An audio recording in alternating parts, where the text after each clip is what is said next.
Avant de commencer cette vidéo, une petite annonce pour ce week-end. Je serai à la convention Octogone à Lyon au double mixte en tant qu'invité. J'y serai le samedi et le dimanche et je testerai plein de jeux, je ferai quelques interviews et même je vous ferai tester quelques jeux. Notamment j'amènerai le samedi à 14 h des jeux Peterson Games que vous pourrez tester. Il y aura du Cthulhu Wars Duel, ça c'est sûr, mais il y aura sûrement du Planet Apocalypse et peut-être un autre jeu, on ne sait pas encore. En tout cas, je vous attends à cette convention le samedi et le dimanche 1er et 2 octobre pour pouvoir passer un super week-end ludique. Et concernant les vidéos le jeu, elles prennent beaucoup de retard, les dernières interviews sont en train d'être faites, mais dans un souci de vouloir certains intervenants, eh bien la production prend beaucoup plus de temps. Allez, je vous laisse avec la vidéo du jour. Cette vidéo est faite à la dernière minute, mais je sens qu'elle va vous plaire. Salut tout le monde, c'est Lizofy et bienvenue dans cette vidéo à nouveau d'un top jeu finalement. Car oui, je vais pas vous mentir, je galère un petit peu en ce moment avec les différents types de contenus que je peux vous créer. Il y en a en cours, mais il y en a qui prennent beaucoup de temps. Et parfois, eh bien, je suis obligé de m'abaisser entre guillemets au top jeu qui, en fait, c'est pas que ça me déplaît, c'est juste qu'au bout d'un moment,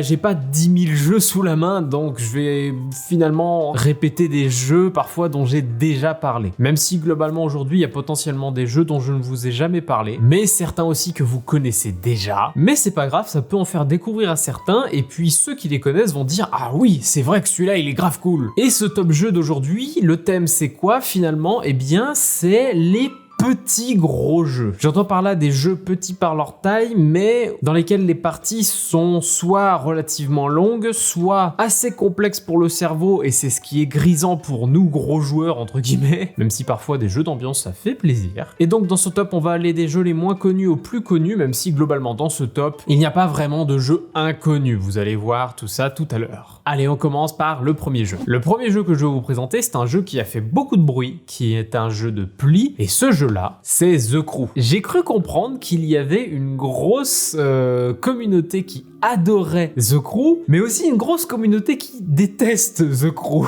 Je crois que je comprends pourquoi le jeu n'est pas aimé, je crois que je comprends aussi pourquoi il est apprécié, et c'est pour ça que je l'ai aussi. The Crew est pour moi le jeu de pli que j'apprécie, et je pense du coup mon préféré. Il a amené quelque chose que les autres jeux de pli n'ont pas, c'est le jeu de pli coopératif. Ça peut paraître rien, mais c'est finalement ce qui me fait apprécier le jeu, parce que je ne suis pas le plus friand des jeux de pli. Je dirais pas que je refuse des parties de jeux de pli, mais je dirais que c'est des jeux où souvent je me sens un peu arnaqué par le tirage des cartes que je me suis chopé, et où justement, selon ce que je chope, je suis là, bon tant pis, je ferai rien. L'avantage de The Crew, c'est, vous avez un jeu de merde, vous allez servir à la partie. Alors parfois difficilement, parfois facilement, mais c'est ce qui fait le sel de The Crew. Pour ceux qui connaissent pas, parce qu'il faut quand même présenter le jeu, The Crew est un jeu de pli, donc comme la belote, comme la coinche, etc., où le principe est de poser des cartes. Si vous avez la même couleur, vous devez poser une carte de cette couleur, sinon vous posez ce que vous voulez, et celui qui a la plus grosse valeur dans la couleur posée remporte le pli, donc récupère les cartes qui est au milieu de la table. Et The Crew amène une particularité, c'est que un joueur ou plusieurs autour de la table vont avoir un objectif, par exemple choper le 5 bleu, et donc il doit gagner un pli contenant le 5 bleu. Du coup, les autres joueurs doivent faire en sorte que cette personne remporte le 5 bleu. Si quelqu'un d'autre remporte le 5 bleu, la partie est perdue. Ça, c'est la simplicité, mais il y a quand même 50 scénarios différents dans cette boîte, et c'est ce qui fait que ce jeu est petit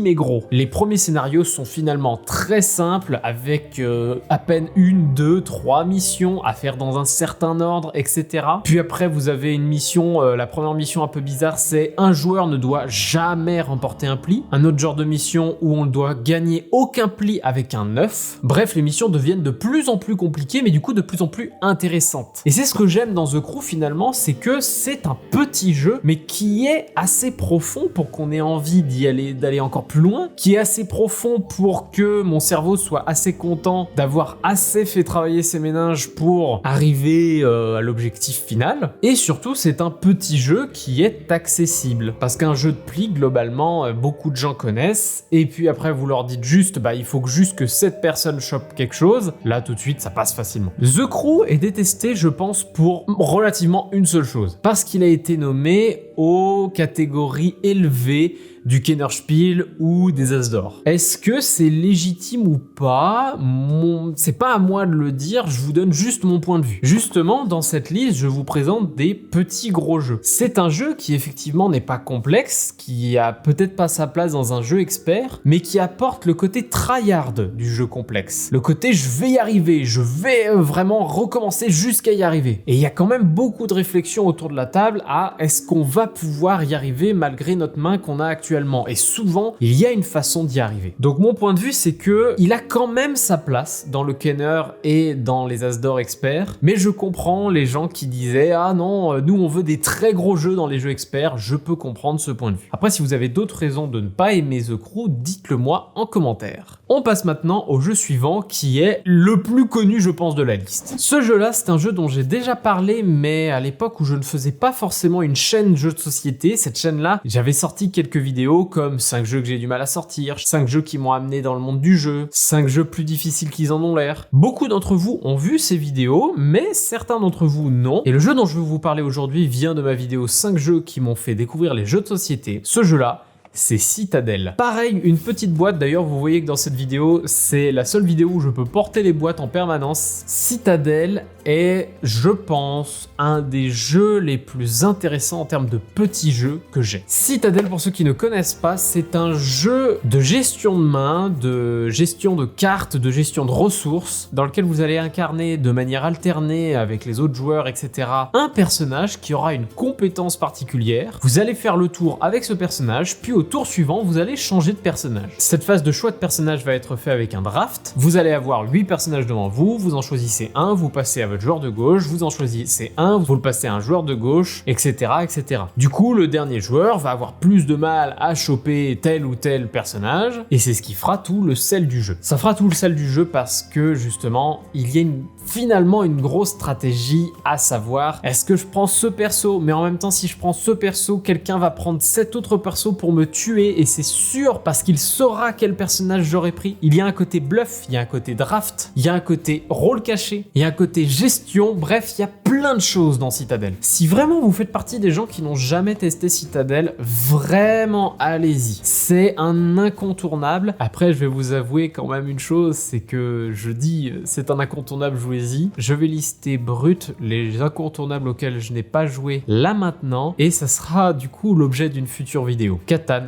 Carcassonne, Les Aventuriers du Rail, Dominion, Pandémique, et récemment, parce qu'on m'en parle beaucoup, Dune Imperium et Ark Nova. Je vais pas plus loin, ça sera l'objet d'une future vidéo potentiellement. Donc on revient à Citadel. Citadel, donc jeu incontournable. Pourquoi? Parce qu'en fait, je ne suis pas le seul, je pense, à être arrivé dans le jeu de société grâce à Citadel. Citadel, c'est pour moi une révélation pour une chose, justement, qui rentre par rapport à la catégorie de tous ces jeux que je vais vous présenter. Ces jeux qui sont pas trop complexes, mais avec assez de complexité pour satisfaire mon cerveau, et qui m'a fait me dire le jeu de société, c'est pas un truc bête où vous balancez juste un dé et vous faites une action, point. Coucou le Monopoly. Non, là c'est vous qui maîtrisez absolument tout ce que vous faites, même s'il y a quand même une mini part de hasard, mais cette part de hasard reste quand même assez minime. Le fait de récupérer de l'argent ou de piocher, puis ensuite de construire nos bâtiments qui feront en sorte d'obliger certains joueurs à choisir un personnage, parce que si vous avez ce personnage, vous allez choper beaucoup trop d'argent. Je pense par exemple à si vous construisez trop de cartes vertes, donc trop de cartes en rapport avec le marchand, les autres joueurs vont prendre le marchand, ou en tout cas tuer le marchand, pour que vous n'ayez pas la possibilité de prendre le marchand, et donc vous n'aurez pas la possibilité de choper plein d'argent. Et ça avec plein de personnages différents. Citadel, je vous le conseille parce qu'il est simple, mais aussi complexe. Je sais, je mélange deux mots qui ont rien à voir ensemble, mais finalement c'est pour dire assez compliqué, mais assez accessible pour que ça puisse permettre de rentrer dans le jeu de société. Et surtout à faire intéresser au jeu un petit peu plus compliqué. Vraiment Citadel, si vous n'y avez pas joué, allez-y. Le troisième jeu dont je vais vous parler, vous allez me dire, mais attends, comment ça se fait que tu le proposes dans les jeux petits mais gros? Donc dans le sens petit mais un peu compliqué. Eh bien justement, presque pour la même raison que The Crew. Le jeu que je vous présente est, je pense, plus un jeu d'ambiance. Mais c'est un jeu d'ambiance un petit peu particulier puisqu'il s'agit de Cosmopolite. Si vous n'avez pas joué à Cosmopolite, vous ne savez pas à quel point ça peut être un des jeux les plus drôles auxquels vous ayez jamais joué. Cosmopolite est un jeu d'ambiance dans lequel lequel il y a un joueur qui aura un casque sur la tête avec une application, un joueur qui va noter les commandes et des joueurs qui vont chercher les commandes que la personne avec le casque va prononcer. Oui, prononcer, parce qu'en fait, cette personne avec le casque et l'application va entendre des commandes à travers l'application, mais des commandes un peu particulières. Particulières parce que le restaurant qu'il va diriger est en effet polyglotte. C'est-à-dire que oubliez le français, oubliez l'anglais, oubliez l'espagnol, oubliez l'allemand, oubliez l'italien. Ici, il y a beaucoup de langues que globalement vous ne connaissez pas. Je dis globalement parce que il y a du coréen, il y a du japonais et du coup ça me fait un peu tricher. Dans le sens que je connais quand même beaucoup les sonorités coréennes et japonaises. Donc dès qu'il y a une commande en japonais ou en coréen, je dis c'est un japonais ou c'est un coréen. Le principe du coup c'est que la personne va entendre Goosebulbae, il va répéter Goosebulbae et les autres joueurs vont devoir retrouver dans leur carte Goosebulbae. Ça a l'air tout con,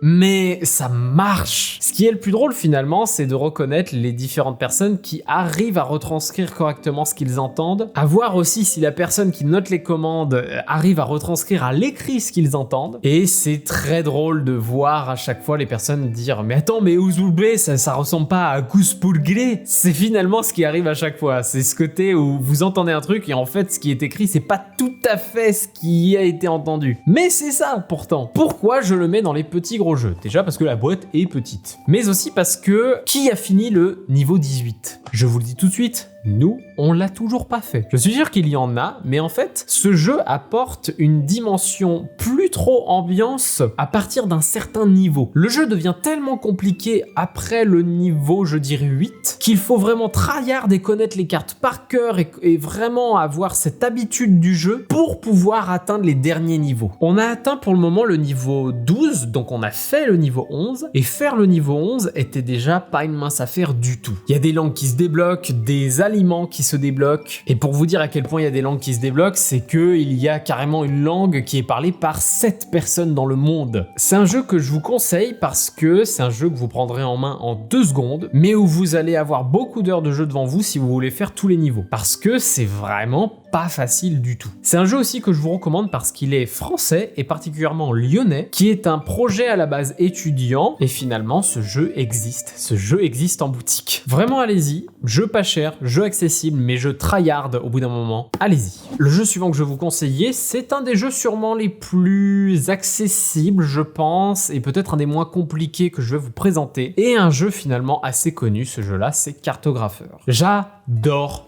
Cartographeur. J'ai ici les extensions des cartes et j'ai ici l'extension Heroes. L'extension Heroes que je n'ai toujours pas joué, mais je l'ai quand même. Pourquoi j'adore Cartographeur? J'arrive même pas à mettre le doigt dessus. Disons que je pense que c'est justement sa simplicité mêlée à cette course au point qui me plaît énormément. Cartographeur est un draw and write, donc ça fait partie de ces jeux roll and write, mais où il n'y a pas de dés, où le principe c'est on pioche une carte, il y a un dessin type Tetris dessus, et on va le dessiner sur un parchemin qu'on a. Au fur et à mesure de la partie, on aura des cartes missions, par exemple 1 point par forêt sur la carte, ou encore 8 points par village de 6 sur la carte, et le but c'est à certains rounds, on a des points qui vont se cumuler à certains moments, d'autres points qui vont se cumuler à certains autres moments de la partie, et le but finalement est de faire le plus de points dans la partie. Et la petite interaction du jeu, c'est que de temps en temps on va piocher une carte monstre qui nous demandera d'échanger nos parchemins avec nos joueurs, soit à notre gauche soit à notre droite, et on va devoir dessiner des monstres sur le plateau des autres joueurs. Le problème c'est que les monstres, chaque case adjacente vide qu'ils partagent rapporte des points négatifs. Et ça va être assez chiant parce que ça va obliger le joueur du coup à remplir des cases qu'il n'aurait pas voulu remplir. C'est assez fourbe. Alors Cartographeur, c'est un jeu dans l'univers de roleplayer, un univers que j'aime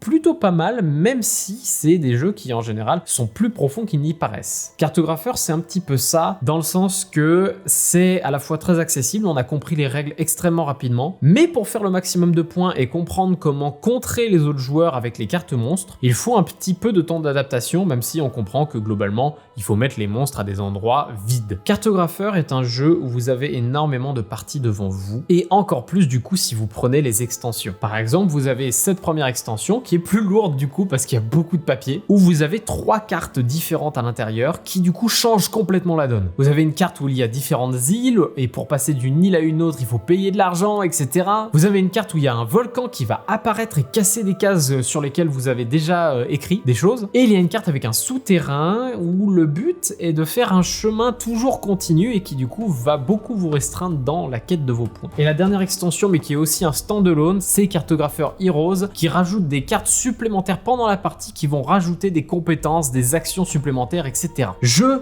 vous conseille grandement Cartographer. Je n'arrive pas à exprimer particulièrement pourquoi je l'adore, mais il fait partie sincèrement de mon top 5 ou de mon top 10 peut-être. Il est simple mais extrêmement profond, avec beaucoup de choses à découvrir. Les parties ne sont jamais les mêmes parce que les cartes objectives des points sont toujours différentes d'une partie à l'autre. Donc c'est peut-être ça aussi qui me plaît, c'est cette rejouabilité par le fait qu'on ne jouera jamais de la même manière. Un peu comme un jeu asymétrique, même si c'est pas trop ça. Donc Cartographer, vraiment, jouez-y, en plus c'est pas cher.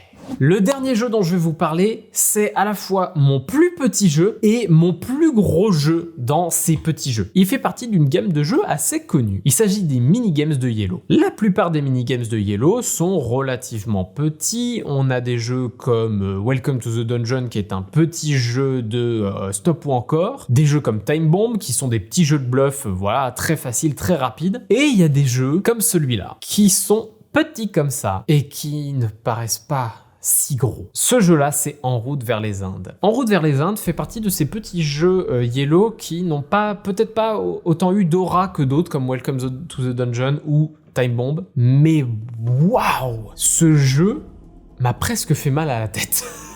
Le principe n'est pas simple du tout parce qu'il y a une mécanique en particulier à comprendre qui prend un peu de temps. Cette mécanique-là, c'est le principe des marqueurs. Vous avez ces marqueurs devant vous qui forment une réserve, et ces marqueurs vont être absolument tout dans la partie. Ces marqueurs peuvent être des banquiers, ces marqueurs peuvent être des historiens, ces marqueurs peuvent être des bateaux, ces marqueurs peuvent être des marchandises, ces marqueurs peuvent être des architectes. Je vous explique ça. L'historien est un marqueur qui sert à compter les points de victoire. Le banquier est un marqueur qui sert à compter votre argent. Le bateau est un marqueur qui sert à représenter le bateau sur la frise de voyage. La marchandise représente un marqueur qui est placé sur une marchandise dans les différentes cartes de voyage. Et un architecte, ou plutôt un bâtiment, représente un marqueur qui est posé sur un des bâtiments des cartes voyage. Et tous ces marqueurs, comment on les fait apparaître? Eh bien, vous avez une action qui fait apparaître un marqueur de votre réserve sur la carte Lisbonne, et à partir de ce moment-là, ces marqueurs peuvent être utilisés pour toutes les actions que je viens de dire. C'est le truc à comprendre